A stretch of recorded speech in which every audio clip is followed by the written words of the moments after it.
Hi friends, எல்லாம் எப்படி இருக்கீங்க?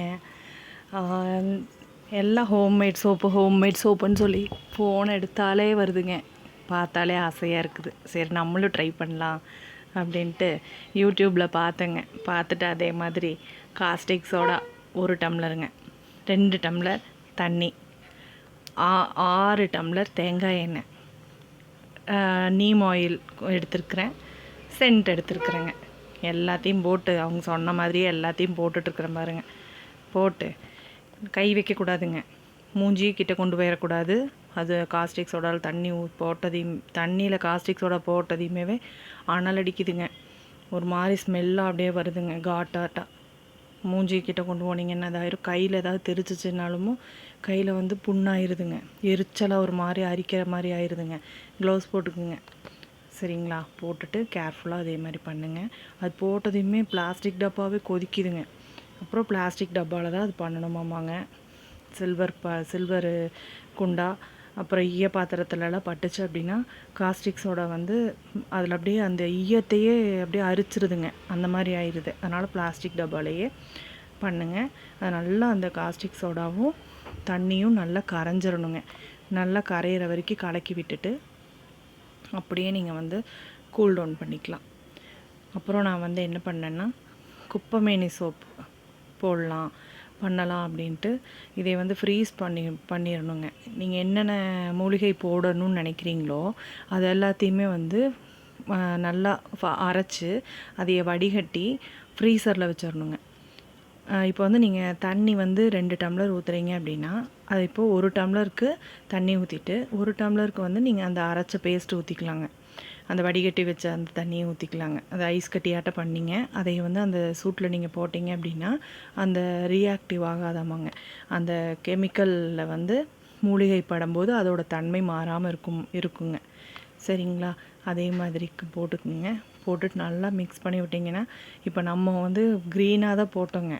தண்ணியில் இந்த க்ரீன் கலரில் தான் நம்ம போட்டோம். ஆனால் கலர் பார்த்திங்களா எப்படி ஆயிருக்குது, இந்த ப்ரௌன் கலரில். நம்ம கலர் வேணும் அப்படின்னா நம்ம கலர் ஊற்றிக்கலாங்க. ஆனால் இப்போ இந்த கலரில் ஆயிருக்குது. நீங்கள் க்ரீன் கலரில் உங்களுக்கு வேணும் அப்படின்னா எந்த கலர் நீங்கள் யூஸ் பண்ணணும் அப்படிங்கிறத கொஞ்சமாக நீங்கள் எடுத்து அதை மிக்ஸ் பண்ணி பார்த்து நீங்கள் யூஸ் பண்ணிக்கோங்க. ஆனால் முடிஞ்ச வரைக்கும் கலர் யூஸ் பண்ணாமல் நேச்சுரலாக நம்ம உடம்புக்கு போடுறது தான் நல்லதுங்க. நாங்கள் அப்படி தான் போடுவேன் சரிங்களா. ரொம்ப கொதிக்குது அந்த சூட்லேயே கொஞ்சம் நான் என்ன ரோஸ் ஃப்ராக்ரன்ஸ் எடுத்திருக்கேங்க சரிங்களா, ஸ்மெல்லுக்காக.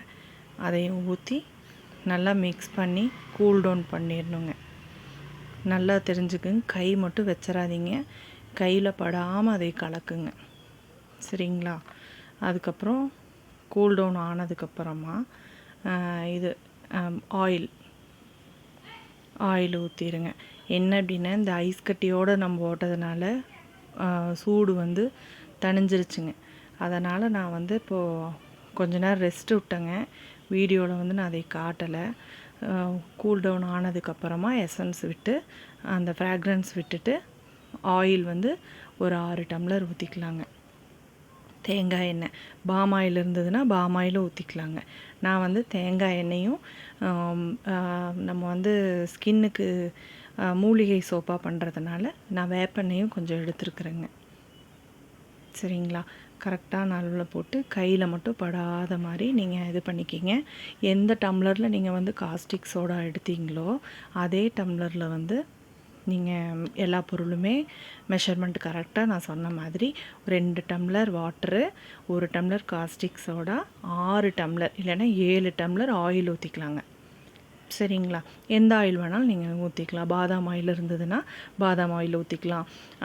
அந்த மெஷர்மெண்ட்டில் நீங்கள் அது எப்படி வேணாலும் நீங்கள் இது பண்ணிக்கலாங்க. நான் இப்போ பாருங்கள், நான் 5 டம்ளர் தேங்காய் எண்ணெய் ஊற்றிட்டு 1 டம்ளருக்கு வேப்பெண்ணெய் ஊற்றிருக்கிறேன் சரிங்களா. நீங்கள் அந்த மாதிரி பண்ணிக்கலாம். பண்ணிவிட்டு அது கூட நீங்கள் ஆலிவ் ஆயிலோ என்ன ஆயில் வேணாலும் நீங்கள் யூஸ் பண்ணிக்கலாம், அது உங்களோட விருப்பம்தாங்க. ஆனால் இதுதான் மெஷர்மெண்ட்டு சரிங்களா. இது போட்டுட்டு விஸ்க் இருந்தது அப்படின்னா நீங்கள் நல்லா கையில் படாமல் நல்லா விஸ்கு வச்சு இது பண்ணிகிட்டே இருந்தீங்கன்னா ரொம்ப தண்ணியாட்ட தான் இருக்குங்க. அது பண்ண அப்படியே பாருங்கள் எப்படி ஆகும்னு பாருங்கள். கேர்ஃபுல்லாக மட்டும் பண்ணுங்கள். மூஞ்சி கிட்ட வச்சுக்காதீங்க. கையில் ஏதாவது தெரிச்சிட போகுது, மூஞ்சிலையும் ஏதாவது தெரிச்சிட போகுது. ஒன்றும் புண்ணெல்லாம் ஆகாதுங்க. ஆனால் என்னென்னா ஒரு மாதிரி அரிக்கிற மாதிரியே இருக்கும். அதுதான், வேறு ஒன்றும் இல்லை. இருந்தாலும் எதுக்குங்க, நீங்கள் கேர்ஃபுல்லாகவே பண்ணுங்கள். க்ளவுஸ் போட்டுக்குங்க. என்ன இந்த மாதிரி நம்ம வந்து கடையில் வாங்குகிற சோப்புக்கும் நம்ம கையால் நம்ம பண்ணி நம்ம ஃபேமிலிக்கு கொடுத்து அது நல்லா இருக்குன்னு சொல்லி மற்றவங்க சொல்லும்போது நம்மளுக்கு அதில் கிடைக்கிற ஒரு சந்தோஷமே தனிதாங்க, இல்லைங்களா? நேச்சுரலாக இப்போ என்னென்ன மூலிகை போட்டேன் தெரியுங்களா? நான் வந்து நீங்கள் என்ன உங்களுக்கு என்ன ஃப்ளேவர் பிடிக்குதோ போட்டுக்கலாங்க. நான் வந்து என்னென்ன போட்டேன் அப்படின்னா, குப்பைமேனி தழை, வேப்பந்தழை. குப்பைமேனி தழை நிறையா போட்டிருக்கேங்க. குப்பைமேனி தழை, வேப்பந்தழை, மஞ்சத்தூள் கொஞ்சம், 1 ஸ்பூன் மஞ்சத்தூள் போட்டிருக்கேங்க.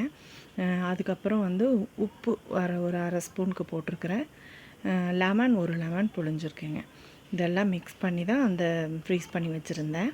உங்களுக்கு நீங்கள் வந்து இந்த என்ன பண்ணலாம், நீங்கள் தேங்காய் எண்ணெய், இந்த தண்ணி, காஸ்டிக் சோடா, தேங்காய் எண்ணெய் அதை மட்டுமே நீங்கள் போட்டு நல்லா இந்த மாதிரி பீட் பண்ணிவிட்டுங்க. நீங்கள் அதை வந்து மோல்டில் ஊற்றி வச்சிட்டிங்க அப்படின்னா நீங்கள் தேவைப்படும் போது நீங்கள் வந்து யூஸ் பண்ணிக்கலாம்.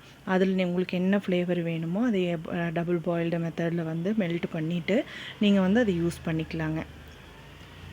டைரெக்டாகவே நாங்கள் ஒரே சோப்பே போட்டுக்கலாம் அப்படின்னு பார்த்தீங்களா? இப்போ கலக்க தண்ணி மாதிரி இருந்தது பேஸ்ட் மாதிரி ஆயிடுச்சு. இந்த தோசை மாவு பதத்துக்கு வந்ததையுமே நம்ம மோல்டில் வந்து எண்ணெய் தடவி வச்சுட்டு நீங்கள் அதை ஊற்றிடலாங்க. சரிங்களா? உங்கள்கிட்ட என்ன மோல்டு இல்லையா, இப்போது பேப்பர் டம்ளர் இருக்குது பாருங்க, அந்த டீ குடிப்போம்லங்க, அந்த பேப்பர் கப்பில் கூட நீங்கள் ஊற்றிக்கலாங்க. ஊற்றி வச்சுட்டு ஒரு 1 ஹவர்லேயே வந்து செட் ஆயிருங்க. நல்லா செட் ஆகி நீங்கள் அதை ஓப்பன் பண்ணி வெளியே வச்சுங்க. அப்படியே வச்சுங்க கூட ஈயத்தட்டு தான் வச்சுருக்குறேங்க. ஆனால் ஈயத்தட்டில் வந்து டைரெக்டாக வச்சிடக்கூடாது. நான் வந்து என்ன பண்ணேன்னா, பிளாஸ்டிக் முறம் இருக்குல்லங்க, பெரிய மரத்தில் எல்லாத்தையும் எடுத்து போட்டு அதில் வச்சு தான் ட்ரை பண்ணிட்டேன். நம்ம வெயிலில் வச்செல்லாம் காய வைக்கக்கூடாதுங்க, வீட்டிலே வச்சுக்கலாம். பார்த்தீங்களா எவ்வளோ அழகாக வந்திருக்குன்னு? நீங்களும் ட்ரை பண்ணுங்கள். ஆனால் வந்து சோப்பு பண்ணி 45 நாள் கழித்து தான் நீங்கள் உடம்புக்கு போடணும். Okay, thank you.